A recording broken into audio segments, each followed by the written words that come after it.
जय Sai Ram everyone, welcome to मेरे साईं। आशा करती हूँ बाबा की कृपा से आप सब बहुत अच्छे होंगे। आज का थंबनेल देख के आई एम श्योर आप सब यही सोच रहे होंगे कि बाल पारायण क्या है। साप्ताह पारायण के बारे में सुना है, ग्लोबल महापारायण के बारे में सुना है, पर बाल पारायण क्या है। आज का जो अनुभव है ये इसी टॉपिक के ऊपर है, बाल पारायण। और ये अनुभव है स्निग्धा जी का।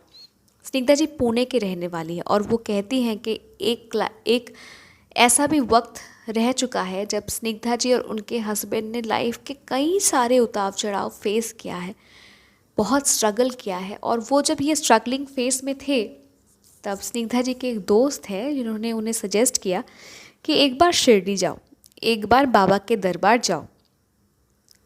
बिकॉज़ एक बार अगर बाबा ने आपका हाथ थाम लिया ना, तो लाइफ पे जितने भी आप प्रॉब्लम फेस कर रहे हो वो और नहीं रहेंगे। सो एक बार जाओ। और ये सुनने के बाद स्निग्धा जी और उनके हस्बैंड ने डिसाइड किया कि वो शिरडी जाएंगे और काफ़ी प्रेम भाव से, श्रद्धा भाव से वो शिरडी जाते हैं।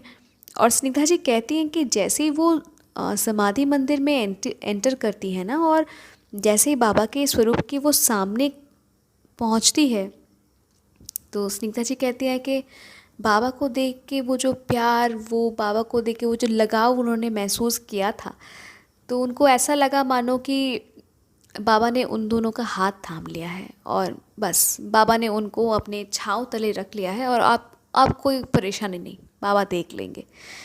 तो स्निग्धा जी कहती है शिरडी से लौटते वक्त उन्होंने संस्था से साईं सच्चरित जी उन्होंने ख़रीदा और फिर वो घर लौटी। और स्निग्धा जी ये कहती हैं कि घर लौट के वो क्या करती थी, रोज़ रोज़ एक एक अध्याय वो पढ़ती थी। और वो ये भी मेंशन करती हैं कि जैसे जैसे उन्होंने साईं सच्चरित जी का पाठ करना शुरू किया, लाइफ में काफ़ी सारे चेंजेस उनको महसूस हुआ, पॉजिटिव चेंजेस। जितने भी सारे उनके लाइफ में हर्डल्स थे सब मतलब गायब होने लगे। उन्हें हर वक्त यही फील हुआ कि बाबा उनके साथ है, उनके पास है, उन्हें गाइड कर रहे थे। तो कुछ इस तरीके से स्निग्धा जी बाबा से जुड़ी।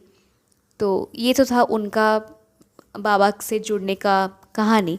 तो अब सुनाती हूँ आपको स्निग्धा जी के बच्चों की कहानी। स्निग्धा जी कहती हैं कि स्निग्धा जी के ट्विंस हैं, दोनों लड़के हैं और 8 साल के हैं। तो स्निग्धा जी कहती हैं कि लास्ट 1 साल से वो अपने दोनों बच्चों को लेके थी बहुत परेशान, क्योंकि वो दोनों बच्चे को ना था किसी का डर, ना था किसी का खौफ। स्निग्धा जी कहते हैं कि मेरे 2 बच्चे ही सबके लिए खौफ बन चुका था। मतलब इतना शैतान, इतना बदमाशी, ना किसी को डरते हैं ना किसी को सुनते हैं। स्कूल से कंटिन्यूअस कंप्लेन आना टीचर से कि आपका बच्चा प्रॉपरली होमवर्क नहीं करता, आपके बच्चे दोनों मारपीट करते हैं। कभी स्कूल से पेरेंट्स लोग कंप्लेन करते हैं कि आपके बच्चे ने मेरे बच्चे का सर फोड़ दिया, आपके बच्चे ने मेरे बच्चे का किताब फाड़ दिया। तो कुछ इस तरीके का बदमाशी। और स्निग्धा जी कहते हैं घर में आके ना सुनना किसी का बात, ना अपने पापा के बात सुनते वो बच्चे, ना मेरी बात सुनते, ना वक्त पे खाना, ना वक्त पे सोना, पढ़ाई का नामो निशान नहीं, हर वक्त बदमाशी बदमाशी बदमाशी। स्निग्धा जी कहते हैं मानो वो दोनों बच्चे मेरे सबके लिए आतंक बन चुका था। खौफ, मतलब हमारे लिए हमारे बच्चे खौफ बन चुके थे। मतलब इतना बिगड़ गया था, किसी का नहीं सुन रहा था। तो स्निग्धा जी बहुत परेशान, मतलब पढ़ाई में मन नहीं, एग्ज़ाम में रिज़ल्ट ख़राब होने लगे, हर जगह से कंप्लेन।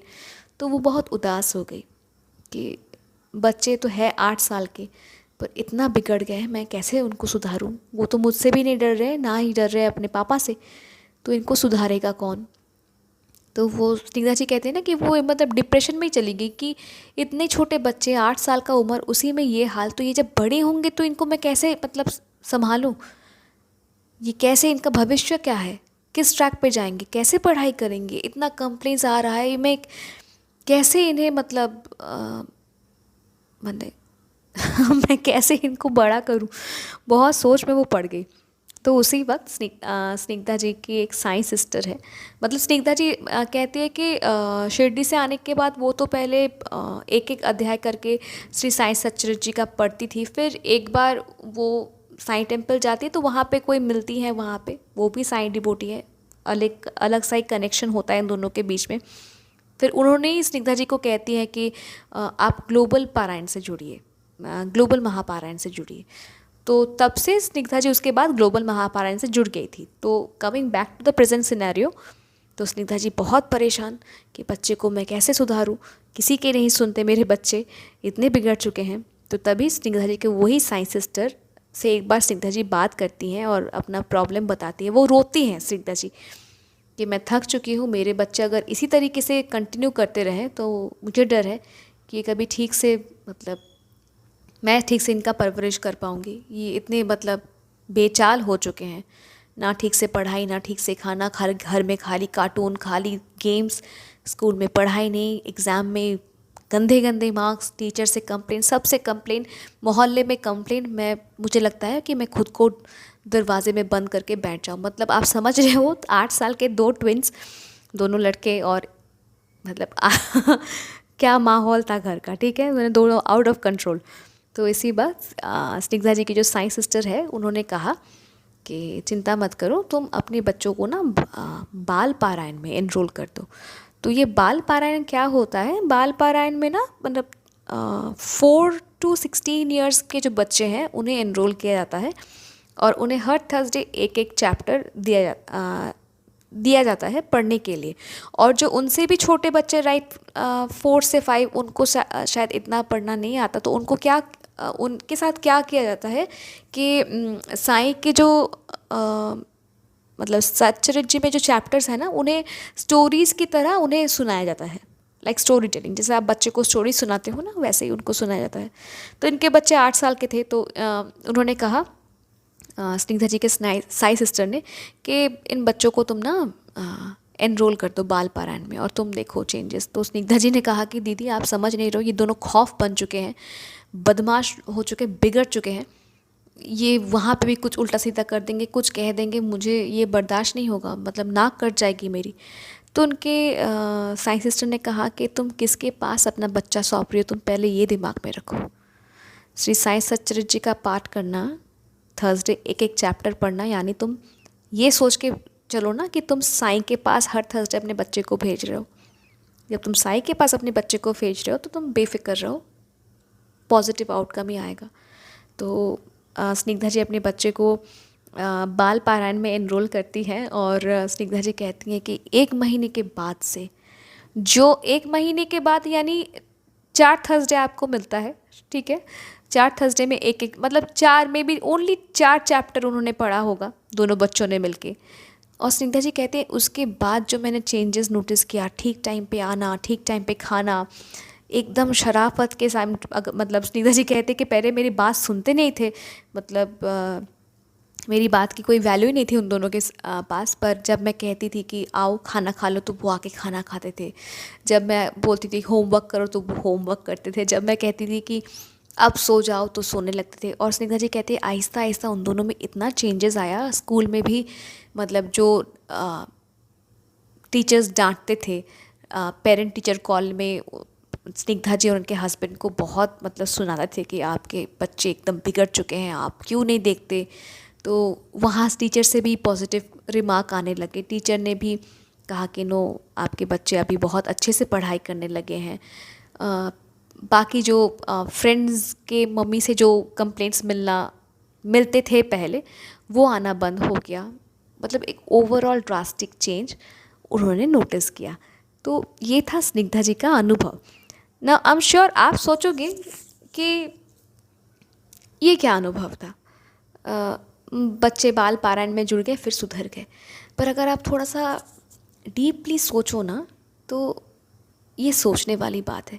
देखिए, मुझे भी ना पहले बाल पारायण के बारे में पता नहीं था, ऑनेस्टली स्पीकिंग मुझे बाल पारायण के बारे में कुछ पता नहीं था। मुझे सिर्फ पता था ग्लोबल पारायण और साप्ताह पारायण के बारे में। मुझे ये स्निग्धा जी के पास से मुझे ये बाल पारायण के बारे में मैंने सुना, और ये सच में एक बहुत मतलब अच्छी बात है कि बाल पारायण भी होता है। कहते हैं ना, हम कहते हैं ना, बच्चे होते हैं वो कच्ची मिट्टी के जैसे, जिसे आप जिस तरीके से आप मोल्ड करेंगे वो उसी तरीके से मोल्ड होते हैं, राइट।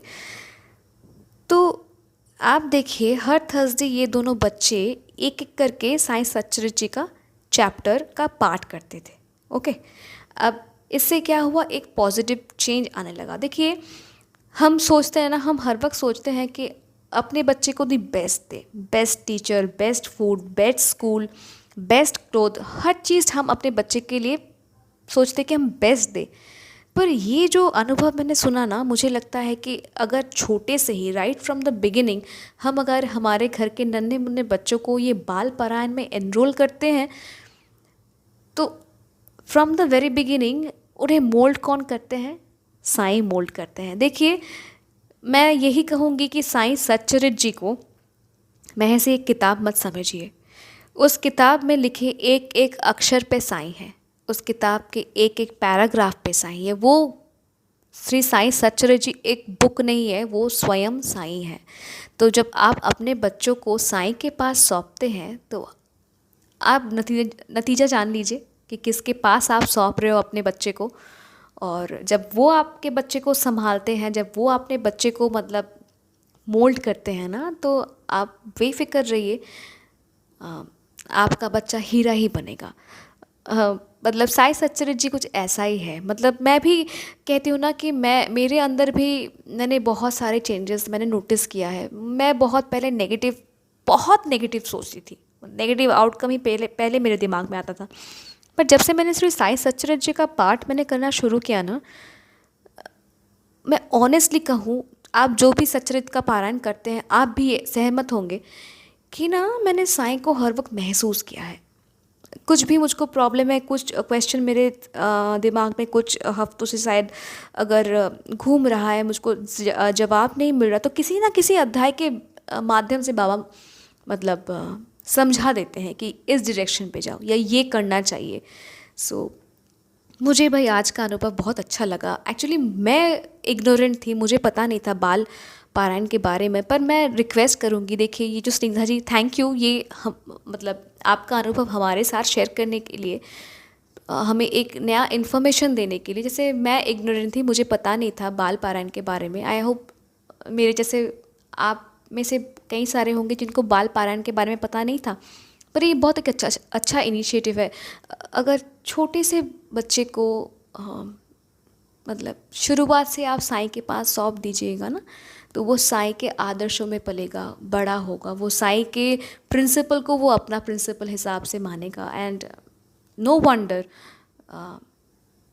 मतलब आप जैसे हर माँ बाप अपने बच्चे को जैसा देखना चाहते हैं ना, आपका बच्चा वैसा ही होगा। सो थैंक यू स्निग्धा जी अपना अनुभव हमारे साथ शेयर करने के लिए। बहुत बहुत अच्छा लगा ये अनुभव सुन के। मतलब आप देख रहे हो ना श्री साईं सच्चरित्र जी का इम्पैक्ट देख रहे हैं ना, इसका इम्पैक्ट हर वक्त पॉजिटिव इम्पैक्ट ही रहता है। सो यही कहूँगी, अगर आप चाहे तो श्री साईं सच्चरित्र जी का पाठ कर सकते हैं।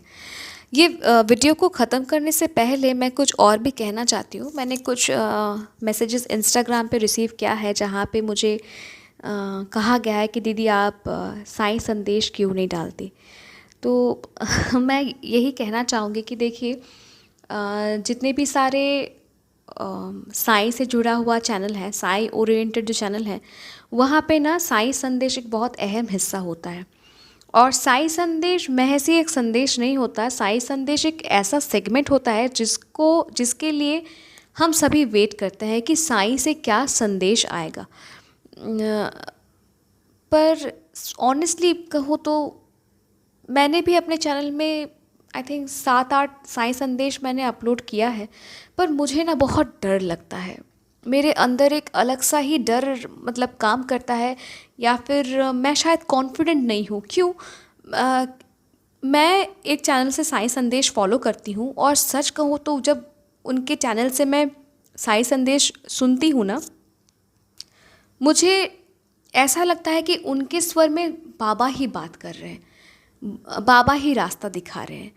पर जब मैं साईं संदेश मतलब रेडी करती हूँ ना, मुझे एक अलग सा ही घबराहट लगता है। मुझे लगता है ये कि ये जो मैं बोल रही हूँ, मैं जो साईं संदेश जो रेडी कर रही हूँ, इसको सुनेंगे कई लोग, और अगर मेरे मुंह से बाई चांस कुछ गलत निकल गया, मतलब मैं ये नहीं मानती कि मतलब जो बोला मतलब बुलवाना होगा बाबा ही बुलवा लेंगे मेरे मुंह से, पर पता नहीं मुझे ना एक अजब सा एक घबराहट, एक डर फील होता महसूस होता है, जिसके लिए ना मैं साई संदेश डालती नहीं हूँ। मुझे बहुत डर लगता है कि मैं ये संदेश डाल रही हूँ और इस पे कुछ अगर इंडिकेशन है और वो कुछ इंडिकेट मतलब मेरा संदेश सुन के वो कुछ मतलब डिसीजन ले रहे हैं, वो डिसीजन से उसका कुछ ख़राब हो गया। आई नो मतलब साईं जब है ऐसा कुछ नहीं होगा, पर आई डोंट नो, ये डर मेरा ना हर वक्त काम करता है और इसी के चलते मैं साईं संदेश नहीं अपलोड करती। पर हाँ, मैं मेरे चैनल पे रोज़ सुबह एक शॉर्ट अपलोड करती हूँ और एक शाम को अपलोड करती हूँ।